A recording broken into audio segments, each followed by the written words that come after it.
¿Para dónde van los libros? Un podcast sobre políticas públicas de libro y lectura que quiere involucrarlo a usted en la conversación.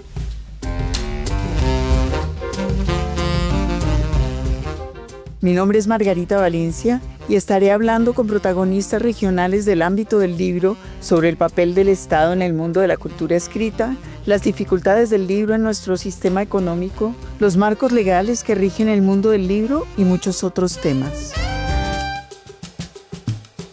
Segundo episodio, la economía creativa. Nuestra invitada es Juliana Barrero, directora asociada de Lado B, una empresa dedicada a la economía de la cultura y al estudio del mercado del arte y de los procesos creativos. El agente que echa a andar la cadena del libro es el autor, término legal con el cual nos referimos al creador de un contenido. Usamos la expresión derecho de autor o derecho de copia para referirnos a la propiedad intelectual sobre una obra determinada. A través de un contrato, el autor cede al editor el derecho de reproducir su obra durante un periodo y en un ámbito geográfico determinados. La piratería es la actividad mediante la cual hacemos copias ilegales de una obra, sin la autorización del autor y sin pagar al editor. La posibilidad de hacer y distribuir copias digitales ha dificultado mucho el control de la circulación de una obra. ¿Qué es Lado B y específicamente qué es economía cultural? Lado es una empresa que lleva ya 15 años de existencia. Somos dos socios, que soy yo, Juliana Barrero, y Javier Andrés Machicado, mi socio. Los dos somos economistas y en la vida lo que nos interesaba era entender cómo se generaban los procesos creativos, cómo se distribuían los procesos creativos y cómo llegaban finalmente esos procesos a que alguien los consumiera. En mi caso, la exploración sobre la economía de la cultura empezó desde la universidad y era una exploración por entender cómo funcionaba el mercado creativo. Como que a otros les interesaba el mercado ambiental, a otros el mercado de las drogas, a otros el mercado financiero, y a mí me interesaba el mercado del arte y los procesos creativos. Y sin mucha orientación empecé a trabajar sobre cómo funcionaban las cadenas de valor del sector creativo y cómo era que funcionaban y qué era lo que se ofertaba. Incluso me acuerdo que en uno de mis trabajos de cortes transversales, que es econometría, lo que yo quise hacer fue mirar cómo era la oferta del cine en Bogotá, y en ese momento no había datos como hay ahora, y lo que hice fue una base de datos a partir de periódicos. Pero Y es con una eso, gran idea. Claro, usted hace 15 años descubrió que el sector cultural es uno de los sectores más, ya no, pero en ese momento sí, más pobremente dateados del mundo. absolutamente en esa época más, porque ahorita hay plataformas y las plataformas generan información, pero en esa época no había información. Después me arriesgué a hacer la tesis de maestría para entender cómo funcionaba la cadena del cine. Y si la ley del cine recientemente hecha, o sea, estoy hablando de 25, de 25 años, era, pues tenía como sentido y cómo iba a favorecer o no la ley a la producción cinematográfica. Entonces ahí empecé a dedicarme a la economía de la cultura. Lo mismo le pasó a mi socio, y ya después fue como, pues hagamos una empresa donde nos podamos dedicar a hacer solo estudios de lo que implica la economía y el sector de la cultura y cómo son esas relaciones. Ahora, lo más interesante de esto no son los valores económicos que se movilizan, es decir, el dinero y la plata, sino haber empezado a explorar cuáles son los otros valores que también son económicos, que no están asociados a lo monetario o al dinero. Y ahí es donde se vuelve muy interesante este campo, y es donde están, qué implican los valores culturales, cómo se miden los valores culturales, cómo se mide el patrimonio, cómo se mide la importancia que una sociedad consuma bienes culturales, por qué es importante la política cultural. Y en eso ya llevamos, pues, más de 20 años dedicados solo al sector cultural y a entender esas dinámicas y unos mercados que son muy interesantes y muy complejos, ¿no? Como en el 70, yo creo que UNESCO introdujo en el mundo una cosa que ahora todo el mundo repite y le recuerdan a uno así con el dedo, que es el libro es un bien cultural y también una mercancía. Y ya todo el mundo lo repite. Muy bien, pero nadie entiende muy bien las implicaciones de eso. Es decir, ¿qué estábamos diciendo cuando empezamos a decir que el libro era un bien cultural y qué significaba eso específicamente en políticas de Estado. Yo creo que la industria cultural más tradicional, no desde un punto de vista malo, sino como la que más se ha trabajado y de las primeras nacientes fue el sector editorial y el carácter del libro. Yo creo que la mayoría de los economistas de la cultura de Colombia nos hemos formado primero en el sector editorial. Es como primero porque también está mucho más apalancado con las políticas de educación y las políticas culturales. O sea, el libro quedó como insertado entre una mercancía cultural, pero también un artefacto para generar procesos de formación y de educación. Entonces, de las cosas que más se consolidaron fue el libro, pero además porque pues es una tecnología que siempre está a la vanguardia, ¿no? El libro no pasa de moda. Yo me acuerdo en el 2012 cuando salieron los artefactos digitales y se creía que el libro se iba a acabar y se hacían muchos estudios de perspectiva sobre el libro y resulta que la tecnología libro-papel pues sigue igual de vigente que hace 100 años. Y la otra cosa que es muy importante es que el libro en América Latina se consolida porque se vuelve una industria. Entonces viene la industria editorial muy apalancada de un momento, o sea, yo estoy hablando 60, 70 y es el desarrollo de la industria de la imprenta. O sea, no de la imprenta como desarrollo, porque también es una tecnología, sí lo pasado, pero de la imprenta como industria colombiana, pues Colombia fue un país muy, muy importante en la industria de la impresión y por tanto el libro pues tomó mucha relevancia como un proceso industrial y aquí se venían a imprimir todas las enciclopedias, las Biblias, o sea, por ejemplo, el mercado de la Biblia colombiano, si uno va a Guadalajara, hablando de Guadalajara, todavía es vigente, o sea, uno ve rueda de negocios para el proceso de impresión de Biblias, entonces yo creo que la UNESCO, claro, lo lleva a un bien cultural, pero el libro sobre todo sí que ha tenido un proceso industrial muy importante en el contexto latinoamericano. Ok, eso es absolutamente cierto todo lo que usted está diciendo. Primero, introducir el proceso de la industrialización, que en Colombia fue fundamental y después fue mortal, creo yo. Usted me dirá si estoy bien encaminado o no. Y lo mismo con la tecnología. Creo que hoy, después del pánico de finales del siglo pasado sobre la tecnología del libro, todos estamos de acuerdo en que la tecnología del libro, digamos, el libro es un buen artefacto, es un artefacto súper eficiente, realmente. Es decir, podemos decir un millón de cosas sobre eso, pero resulta que la industria y el mundo del libro, no sé si apalancados por la eficiencia de la tecnología existente, se han resistido a ver con seriedad las implicaciones, las cantidad increíble de implicaciones de las nuevas tecnologías en la lectura.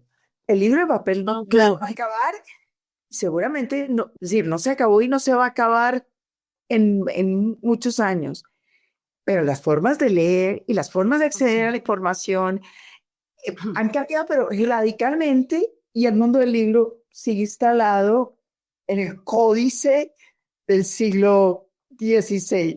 No, eso es todo un tema, esto es una tesis.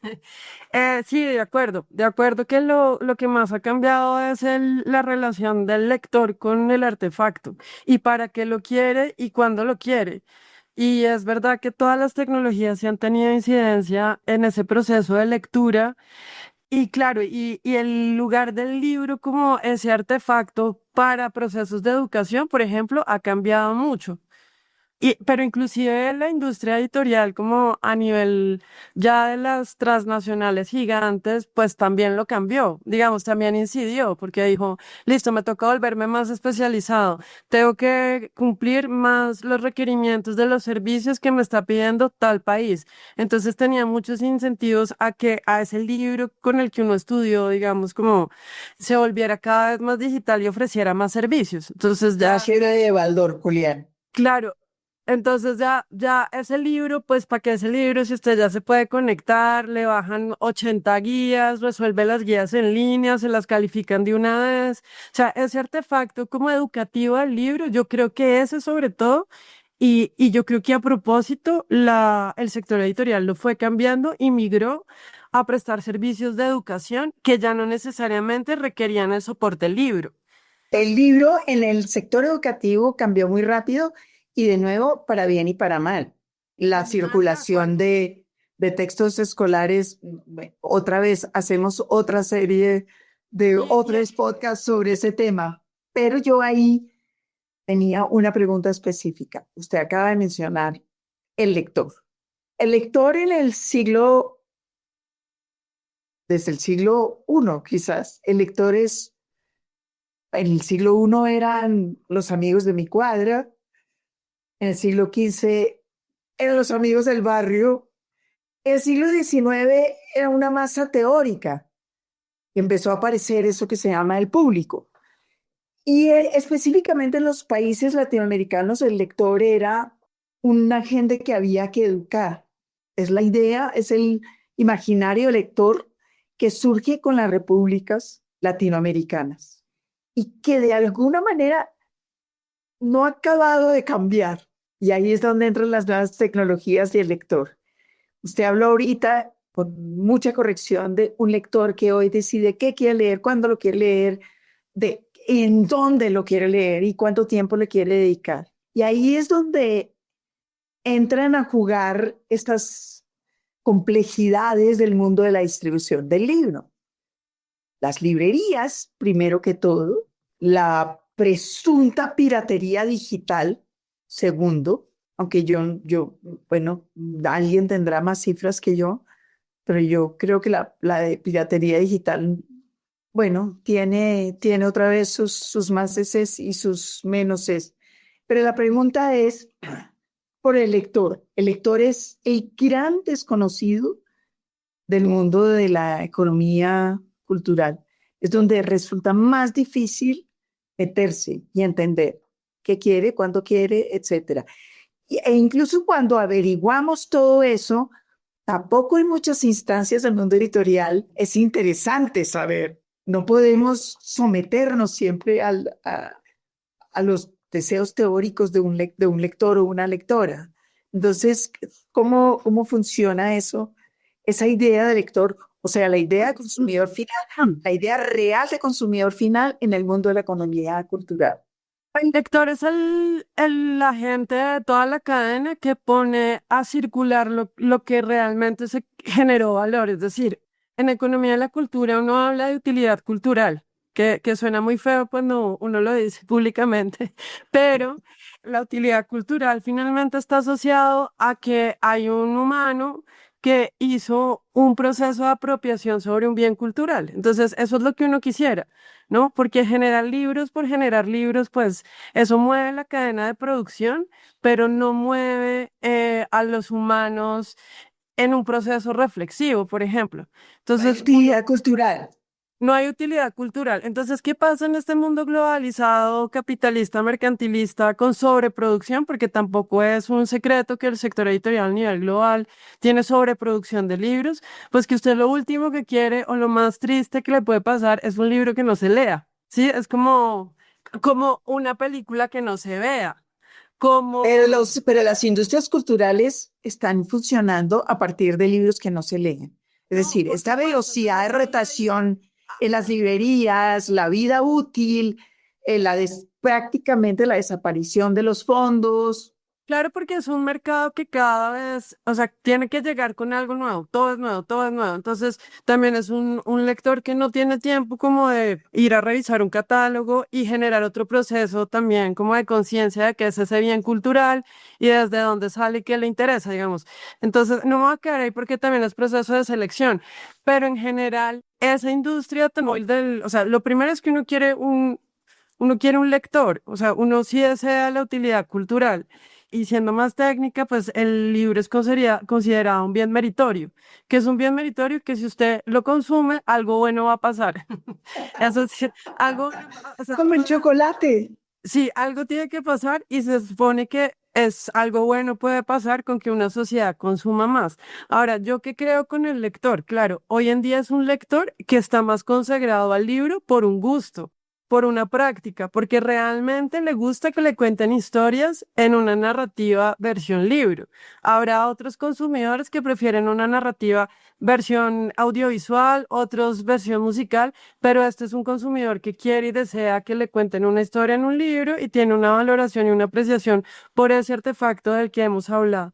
Entonces, claro, ahora ahí es donde se complica, porque hablando de la UNESCO, o sea, muy setentero, el libro era tan importante en la UNESCO, o organismos del CERDAL eran tan importantes, porque finalmente a lo que llevaban era que el libro era el centro de una formación de capitales culturales de una sociedad. Entonces tenía mucha vigencia porque las políticas educativas consideraban al libro como un eje central en los procesos de formación de los seres humanos. Ahora, cuando eso se pierde, ¿qué lugar ocupa el libro? Entonces, el lugar que empieza a ocupar el libro, que no es de esos procesos de formación, que es donde la gente se familiariza en el colegio o incluso en la universidad, pues el lugar del libro se vuelve también otro espacio para acceder a entretenimiento, como se llame. O sea, como que uno dice la palabra entretenimiento y todo el mundo dice, uy, qué guácalas. Pero no, pero es el nivel de entretenimiento que cada lector puede querer. O sea, quedó más en manos del mercado. O sea, todo para decir que quedó más en manos del mercado. Creo que esto es el dedo en la llaga, porque nosotros los setenteros creemos muchísimo en la lectura de ocio, es decir, solamente se puede crear un hábito de lectura si hay una lectura de ocio, pero seguimos creyendo en el libro como en un bien meritorio. De acuerdo. O sea, Y los estados, sobre todo los estados más desarrollados, no están montados en ese discurso ya. no, y yo creo que aquí, o sea, siendo muy como crítica también acá, no, o sea, una señal muy clara es lo importante que eran las encuestas de hábitos de lectura. O sea, las encuestas de hábitos de lectura tuvieron por ahí 20 años que Colombia moría por tener una encuesta y la tuvo y hace más de 10 años Colombia no tiene una encuesta de hábitos de lectura. O sea, a Sí. nivel nacional, con el nivel de profundidad que sacó la última encuesta de lectura el DANE, en el que quedaron de aplicarla cada 5 años para mirar las competencias de una sociedad en torno al libro. Eso ya no existe. Entonces, ¿cuáles son los comportamientos del lector que tenemos? Pues los que señala el mercado, lo que venden las editoriales, lo que venden las librerías. Ese es el acercamiento hoy en día que tenemos al lector, porque el eje central de la política pública como a alguien que le interesa formar lectores, pues yo creo que si en 10 años no ha habido encuesta de hábitos de lectura es porque en el fondo esa ya no es la línea de política. Desde Oye, no hay fondos. En realidad, digamos que el discurso alrededor del libro en países como el nuestro, que tienen siempre una escasez violenta bueno, de posibilidades de financiación. Somos un país que tiene bibliotecas hace menos de 30 años y en los últimos 30 años las bibliotecas han ido creciendo, pero digamos, ha habido siempre un gran interés y muy poco presupuesto. Es lo que yo veo incluso desde el 19. Esa encrucijada que se está señalando es absolutamente sensacional porque aquí en medio de este remolino cruzado, es decir, un desinterés del Estado por el tema del libro que viene o desde siempre o desde hace rato, falta de datos, teorías que es importantísimo que la gente lea, la gente no lee, la gente sí lee. Vamos a resolver el problema de lectura de Colombia repartiendo tabletas en todos los colegios, que es rarísimo. No, no sé si se han recogido datos sobre ese ensayo, supongo que no. En fin, otra vez, la tecnología, la industrialización, todo mezclado en un sancocho que la gente no entiende muy bien.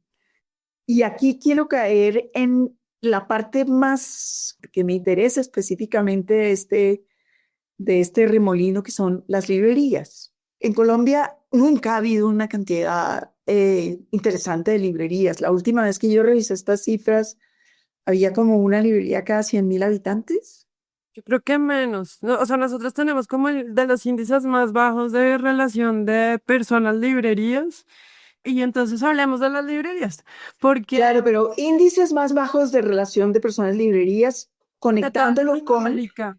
eso que usted habla de un lector que ya puede decidir en teoría qué quiere leer, pero no tiene acceso a eso que quiere leer. Librerías, sí, o sea, a mí de los temas que más me han apasionado en economía de la cultura hablando de agentes son dos, las librerías y los bares. Y después digo porque también los bares. En el caso de las librerías son un agente muy interesante dentro del ecosistema del libro y recientemente valorado también por la política pública. O sea, si usted se pone a revisar, el tema de las librerías empezó a entrar hace 10 años, cuando empezaron a hacer como programas de estímulos directo para las librerías. Pero las librerías en la política pública antes de 10 años nunca estaban siendo consideradas como un agente que requería también un estímulo para existir. ¿Y por qué? Porque era una política que veía a las librerías del lado del mercado. Entonces, si usted es del lado del mercado, usted vende, pues usted se sostiene y usted no es problema mío. Mi problema son las bibliotecas. Entonces, Era lo que pasó, que fue algo que pasó por culpa justamente de este impulso hacia la industrialización. Sí teníamos, hubo una época en la que en Bogotá había una prensa en cada esquina y como usted bien dice, surtimos de Biblias el mundo entero. Entonces, la producción de libros, digamos, ahí desde esta perspectiva estaba resuelta, pero no todo lo demás que tiene que ver con la industria editorial, que es la creación, la circulación, la biodiversidad, etcétera, etcétera. que yo creo que es un llamado de atención también porque que sean parte del mercado no quiere decir que sobrevivan por el mercado. Porque en el caso de las librerías son también negocios marginales. O sea, yo cada vez que hago un análisis de una librería digo, ¿cuántos libros tiene que vender al día para que le quede el 35-30% que puede sostener el mes todo lo que cuesta una librería? O sea, es decir, están en el mercado, venden un producto, la librería tiene un ejercicio súper importante, digamos, a nivel económico, y es que finalmente el comprador entra ahí, pone la plata y el librero es el que le pasa la plata al distribuidor, el distribuidor le pasa a la editorial pues ha hecho un contrato con el autor. Y esa es la que enciende el flujo económico de la cadena de valor hacia atrás. O sea, si la librería no existe o las plataformas de venta de libros no existen, pues el sector editorial en general es inviable. Entonces, en lo que el carácter de la librería, por un lado, es que es el activador del mercado y del flujo de ingresos. O sea, si a la librería no le va bien, es muy difícil que al sector le vaya bien. A menos de que usted sea una editorial que está dedicada a vender libros al Estado, pero no es nuestro caso. Yo No, soy- no es, pero no están es. A, plataformas, B, no hacemos libros para vender en realidad, sino para exportar, porque solo maquilamos libros, no, no, digamos, Claro, maquilábamos, o sea, porque nosotros sí fuimos un país importante en maquilar libros para surtir a toda la región, pero ese negocio de la impresión también cambió porque hay mejores negocios, o sea, el mejor negocio que imprimir libros, pues es imprimir cajas de cereal. Entonces la industria también de la imprenta, pues pasó al libro como a segundo nivel y lo corrió. Entonces, claro, ahí es donde la librería uno dice, pues a mí sí me importa mucho porque mantiene un ecosistema lector. Ahora, eso es en la función económica. Si uno va a ver la función de la utilidad cultural, es el agente que más genera valor en esa generación de utilidad cultural, porque es el agente que tiene en sus manos la posibilidad de decirle a ese comprador cuáles son las virtudes de cada libro. Entonces, En ese momento es donde un librero lo que hace es que cuando le expone un libro, no le expone un libro, le expone un fondo completo, lo abre a todo el ecosistema editorial, no le expone el libro, no se lo vende, sino le dice, y ahí está editorial, y ahí está editorial, y en Colombia hay estas editoriales, y es la única manera donde el lector se entera de todas las posibilidades, diversidades, colores y sabores que puede tener una industria editorial. Entonces, y si es un librero, pues que además tiene una vocación y amor por el mercado colombiano, pues va a posicionar las editoriales colombianas y va a decir por qué esta editorial puede costar más o que tiene este fondo más interesante que otro. Entonces, si uno mira a la librería, ahí muy Bourdieu, pues sí es un definidor de gusto, o sea, sí tiene una incidencia directa en lo que presenta. Si uno mira más la literatura gringa, hablan del gatekeeper, que es como el portero de entrada, o sea, es el que le Sí, abre la las labor de posibilidades, prescripción. es el que le abre todas las posibilidades. Y si uno mira al librero, pues el librero es un agente súper interesante porque además tiene que tener, yo creo, unos altos niveles de capital cultural como para poder tener una conversación con un lector o iniciado, o sea, que llega desprevenido a la librería y dice, yo venía buscando esto y de pronto le abre un mundo de posibilidades más allá de eso y lo engancha. O sea, yo le diría, además del definidor de gusto, es el enganchador. Y después está toda la oferta de un lector que es súper lector y llega a tener una conversación que en otro espacio no puede tener.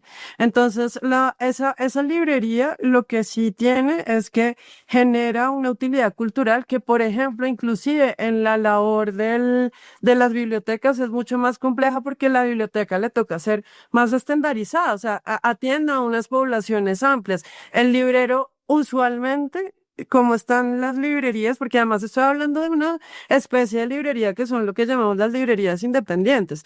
Atienden a una comunidad específica, cumplen un rol social dentro de esa comunidad, se generan unos espacios que van más allá de la lectura, o sea, abren los espacios a un diálogo social. Creo que desde la pandemia las librerías se volvieron un agente mucho más interesante y mucho más valorado como por una cosa que se llama la economía de proximidad y es en ciudades donde cada vez hay más trancones, es más difícil moverse, es más todo, pues usted realmente quiere un espacio donde pueda ir a tener este tipo de encuentros o con el libro, más que humanos, o con los libros, o con otros humanos también. Entonces, eso le genera mucho valor a las librerías. Entonces, ¿cómo resolver? Más bien, la primera pregunta es, ¿por qué sigue existiendo este profundo desencuentro entre una industria editorial que parece ir mejorando sus cifras en los últimos 20 años, la industria editorial colombiana, en donde la edición independiente crece y se fortalece, pero sigue habiendo un desencuentro brutal entre las librerías y el sector editorial? Y las librerías siguen siendo un negocio muy marginal, muy vulnerable y muy difícil de sostener. Sí, yo creo que no, o sea, como en el marco de las librerías, en ese mapa o en esa cartografía de librerías, pues uno tiene, en Bogotá hicimos un trabajo muy interesante con la gerencia de literatura saliendo de la pandemia, y es también como pensar que, ¿dónde están los puntos de venta de libros? ¿No? Porque entonces, cuando uno habla de librería, también está hablando como de una librería muy especializada, con un librero, ¿no? O sea, como no toda librería tiene librero. Por ejemplo, Sí. las grandes cadenas de libros. O sea, también hay un trabajo de acceso al libro en esas grandes cadenas de libros. O sea, cuando uno mira, puedo decir nombres, sí, la Panamericana, por ejemplo. O sea, la Panamericana es la de mayor presencia de distribución en el país. O sea, si la Panamericana no existiera, Montería no tendría un acceso a libros, ¿sí? Como, y en Bogotá, uno creería que no, que solo es a nivel regional. En Bogotá, en las localidades, muchas veces lo que ha pasado es que eso, pues esos espacios de venta de libros las llenan las Es Panamericanas. que las papelerías. Las papelerías juegan un rol muy importante en muchos municipios del país.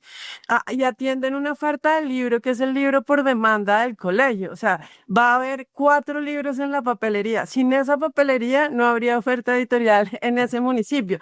Entonces, eso, o sea, también como para ampliar es los puntos de venta de libros. Bogotá concentra todos sus puntos de venta de libros en la Candelaria y está todo el mercado de lo usado. O sea, hay muchas fuentes de posibilidades de acceso al libro y una de ellas son estas librerías. Y estas librerías independientes de las que estamos hablando en particular tienen una muy fuerte concentración, en el caso de Bogotá, en todo el oriente, o sea, hacia la montaña Candelaria, Usaquén.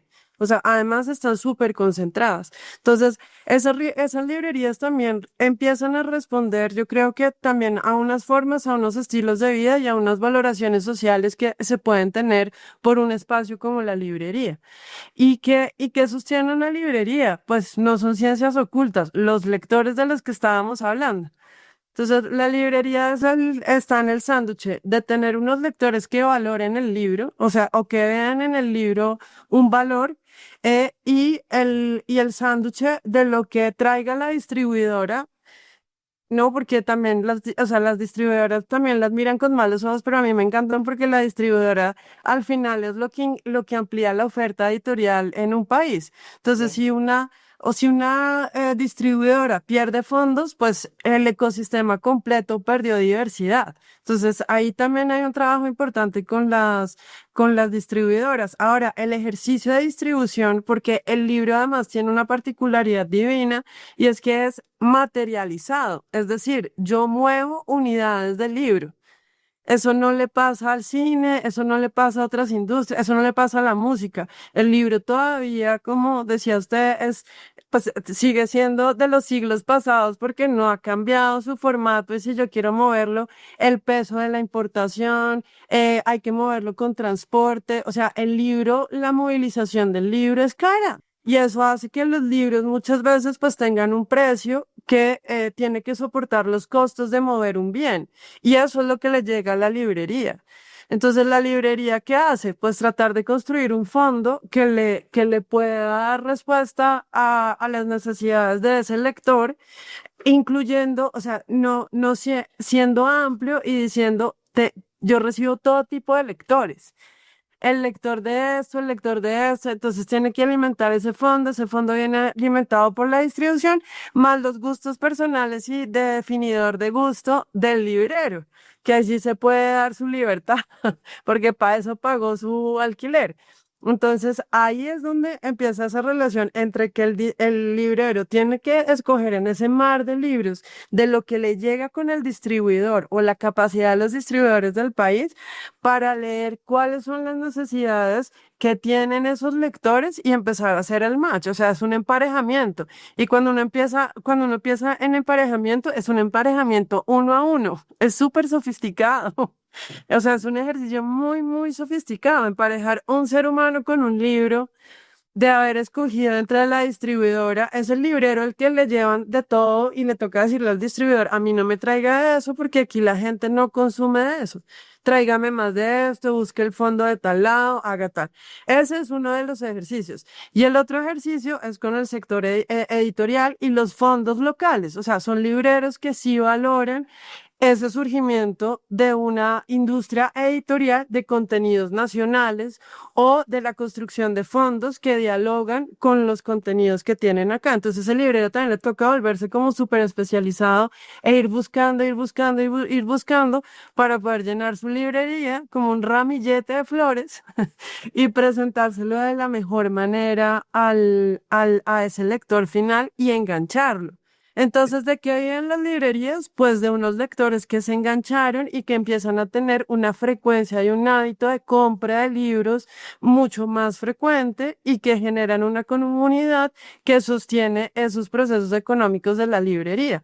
Pero como dijo usted, es muy marginal. O sea, cada vez que yo pienso la labor de un librero es, mueva un libro de acá, emparéjelo con esto, véndalo y tiene que hacer por lo menos 20 veces ese match al día.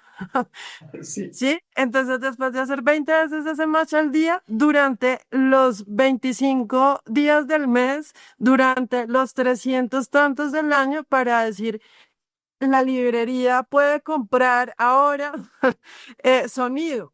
Sí, como es una Sí, sí. labor bien, bien especial. Y para terminar, Juliana, esta conversación clarísima y deliciosa. El precio fijo y las librerías. El precio fijo en las librerías es un debate que en Colombia yo creo que se ha dado, se ha tenido en la mente entre todos los editores, distribuidores y libreros desde hace más de 20 años. Ahora, el precio fijo en Europa, pues se dio en los 60, 70 y algunos países llegaron en los 80. Y todo el tema del precio fijo sí tenía que ver con generar estabilizar los precios en el mercado para que una librería no pudiera, para que ninguna plataforma de venta pudiera vender los libros con precios diferenciados. ¿Eso dónde se soluciona? No en las librerías, eso se soluciona en el distribuidor. O sea, el distribuidor es el que tenía que poner al mismo precio todos los libros. Y eso, ¿quién lo resuelve? Pues su editor con el distribuidor. O sea, el editor es el encargado con el distribuidor de poner el precio del libro. El editor dice, esto, producir todo este proceso creativo cuesta tanto. Y, y después el distribuidor dice, y a mí me cuesta tanto movilizar ese libro. Y si me da menos, me cuesta más, porque como estamos hablando de materialidad por unidad, entonces es un problema de economía de escala. Entonces, si yo soy una gran editorial e imprimo muchos libros, pues al distribuidor también le sale más fácil mover muchos libros. Si yo soy una editorial pequeña, que cada vez el tiraje del libro baja más por título, o sea, pasamos en los últimos 10 años como de un tiraje de 1.700 a que ya el sector independiente imprime 400, 500. Entonces, movilice eso en 15 librerías en la ciudad. ¿No? O sea, se demora mientras sucede todo ese proceso. Entonces, el precio del precio fijo, pues fue un mecanismo que reguló mucho los precios en Europa para establecerlos.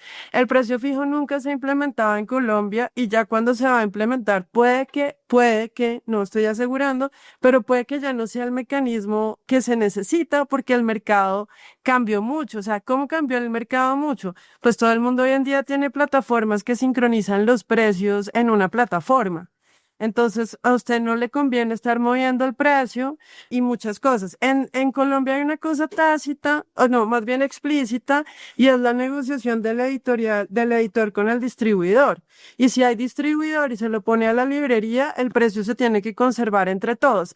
Entonces, de una u otra forma que yo entiendo que esa es como la disputa entre una Cámara Colombiana del Libro cuando dice, pero es que en Colombia hay precio fijo. O sea, si el distribuidor y el editor se pusieran de acuerdo y se lo ponen al mismo precio a todo el mercado, pues ¿cuál debería ser el problema? Entonces, hoy en día y después de mucho análisis, si eso pasa, es verdad, o sea, es verdad, eso no quiere decir que no se quieren los precios a través de descuentos. Entonces, O de ¿cuál venta directa al consumidor brincándose el canal. o de venta directa brincándose el canal, que son, pero al final todas eso son malas prácticas. ¿No? Entonces, ¿cuál ha sido el tema eterno de los libreros? Pues que si usted, como mi proveedor, siendo una de las transnacionales, porque usualmente pasa, eso no pasa con el sector del mercado independiente. No sé qué independiente se puede dar el lujo de poner el precio al 50%, sobre todo porque el mercado editorial independiente está pensando en una larga Concuerdo. duración de su catálogo. Entonces, en el mundo independiente el precio no se quiebra. ¿Quién quiebra los precios? Pues las transnacionales que ya tienen que recibir unas grandes volquetadas otra vez de libros de la temporada y tienen que salir de los libros de la temporada pasada. O sea, nada muy distinto a lo que pasa en el mercado de la ropa. O sea, que usted ve y dice, ya cambió verano, invierno, otoño, primavera y toda mitad de precio y sale. Las books. Pues, Books, tal cual. O sea, es como, entonces sale, sale, sale, sale. ¿Y dónde se quiebran esos precios? Usualmente en feria. Además, entonces, claro, si usted, o sea, ¿cuál es el gran problema en el mercado? Es claro, si usted es una familia que compra, no sé, 8 libros al año y va a la feria y se puede comprar 4 libros y le regalan 4 libros más, pues usted ya hizo su canasta de los 8 libros del año. Y no se acercó a la librería y no pasó por un intermediario cultural definidor del gusto que amplió sus capitales culturales. O sea, usted se perdió de toda una experiencia estética, además, pero sí compró 8 libros. O sea, si el cometido era comprar los 8 libros del año, los compró, pero toda la otra experiencia, pues no la tuvo. Y probablemente no va a enganchar a los niños a la lectura después de haber ido a la feria del libro, a las promociones. Entonces, ahí es donde realmente se quiebran los precios. Por eso es que todas las librerías después de la feria del libro saben que el siguiente mes es pésimo, el siguiente mes y medio, porque Y ese mismo mes, ese mismo mes como que lo activan porque todo el mundo está en función del libro y de pronto hacen un par de eventos y van, pero el mes siguiente, el mes y medio siguiente, ese consumidor que no es el habitual, que no está pagando por la experiencia estética de la librería, que cuando digo de la experiencia estética de la librería, hablo o sea, del encuentro con esa estética del librero que está proponiendo muchas más cosas. Entonces, ¿qué va a pasar? Pues que no compra el resto del año. Sí, entonces eso, por ejemplo, sí le da re duro a las librerías. O sea, esos fenómenos de descuentos o cosas se han visto, casos se han visto. Yo me acuerdo de un caso hace 10 años. Todos los libreros querían la caja de Kafka, divina, y viene y la compraron para sus lectores, que en ese momento pues costaba plata. Y a la siguiente feria del libro, la editorial la decidió ponerle al 50%. Entonces usted ahora como librero, ¿cómo la vende a lo que le costó al librero? Si el consumidor ve, entonces usted, ¿qué hace? Pues pareciera un engaño, ¿no? Como parecía que usted está vendiendo los libros más caros cuando nunca se venden los libros más caros. Entonces, creo que ahí el tema de precios en el mercado viene es vía descuentos. Y lo segundo, y es la llegada a las plataformas, de las grandes plataformas. Entonces, Amazon, Busca Libre, Mercado Busca Libre. Libre. Claro que uno dice, pues claro, como ellos están comiendo los costos de distribución tan precisos geográficos, o sea, es que mover el libro de un punto de distribución a una librería ya tiene un costo de transporte. O sea, eso ya hace que sea el 10%, el 15% más caro. Si usted todo lo va en bodega y se lo mandan directamente a la misma bodega, pues usted sí juega con ese precio de distribución, que es finalmente lo que le pasa a esas grandes plataformas. Entonces, pero otra vez, se perdió la experiencia estética de haber ido a la librería. O sea, usted consiguió el libro, se lo va a leer. No queremos que por tener que ir a una librería, por supuesto, no se lea el libro. O sea, siempre es mejor que se lo lea o que lo compre y no se lo lea, pero realmente pues se está perdiendo de otra experiencia que es la librería, que es como eso, pues es una experiencia que no se compensa con nada. Se está demeritando el libro como bien. Sí, porque o sea, el libro como artefacto, pues no, ya no tiene más valor. Además, porque para hacerlo rentable, el libro como artefacto cada vez le quitan más valor. O sea, digo, valor en el uso del papel, en el uso de la tinta, en el libro como un bien. Cada vez se juega más a bajarle como esas propiedades al libro para poder tener libros que finalmente sean de menor costo, Costo. pero pero que circulen, que también es una apuesta muy válida por muchas de las editoriales independientes y por las transnacionales, que ya dicen, ah, este autor se vende, o sea, ¿yo para qué le voy a meter más amor y calidad al libro si igual lo voy a vender? ¿Sí? Entonces, ahí también hay un tema, también hay un mercado del libro de los que nos gusta el libro. Que muchas veces lo compramos con esperanza de leérnoslo, pero sobre todo nos parece que el libro es un objeto bello. Sí. Y ahí también, o sea, ahí también pues se pierde la relación de ese lector cuando llega a la librería y el librero le saca 5 libros y uno empieza a ver y dice, uff, el papel de este es divino, tiene solapa, tiene contrasolapa, tiene no sé qué, y uno dice, no, pues, o sea, empieza también a verle esas calidades materiales al libro que si uno está en busca libre, pues no se lo ve porque quiere que le llegue el libro y y que si es un lector digital, usualmente también es un lector análogo. O sea, ese es como un mercado donde mucha gente lee en el Kindle muchas cosas académicas, pero al momento del entretenimiento, pues quiere el libro impreso y lo quiere guardar en su biblioteca. Claro. Bueno, Juliana, muchísimas gracias por esta conversación. Las grabaciones se hicieron a finales de 2025 de manera remota.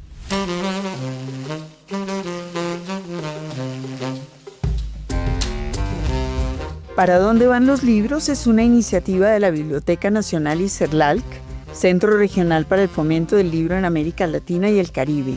La grabación y la producción estuvieron a cargo de Gaceta Sonora, Giancarlo Vega y Heidi Correa. Les habló Margarita Valencia. Los espero en el próximo episodio.